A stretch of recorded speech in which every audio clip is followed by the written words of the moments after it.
શહેરની ભાગદોડથી જ્યારે શ્વાસ રૂંધાય ત્યારે માણસ કુદરત તરફ વળે છે। આપણે જે શહેર કે નગરમાં રહેતા હોઈએ તેની આસપાસ અનેક કુદરતી સ્થળ હોય છે, જો કે આપણે તેનાથી અજાણ હોઈએ છીએ।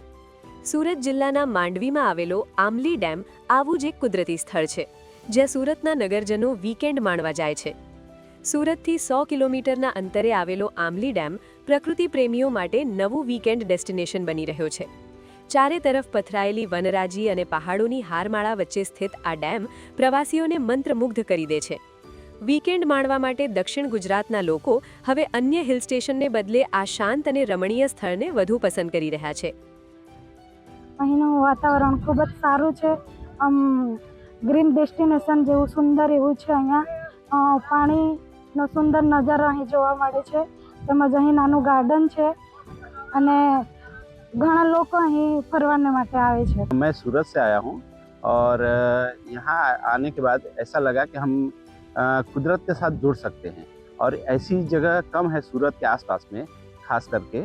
तो मैं इस चीज़ को देखा और अनुभव किया कि यहाँ आप परिवार के साथ आए और अपनी छुट्टी एंजॉय कर सकते हैं और बहुत ही अच्छी जगह ही है। પ્રવાસીઓની સુવિધા માટે વન વિભાગે અહીં આધુનિક કોટેજ, સુંદર બગીચા અને કેન્ટીન જેવી પાયાની સુવિધાઓ ઊભી કરી છે। સ્થાનિક ઇકો ટુરિઝમ સમિતિના સંચાલનને કારણે મુલાકાતીઓને વન્ય સંપદાની વચ્ચે પણ ઉત્તમ સગવડો મળી રહે છે।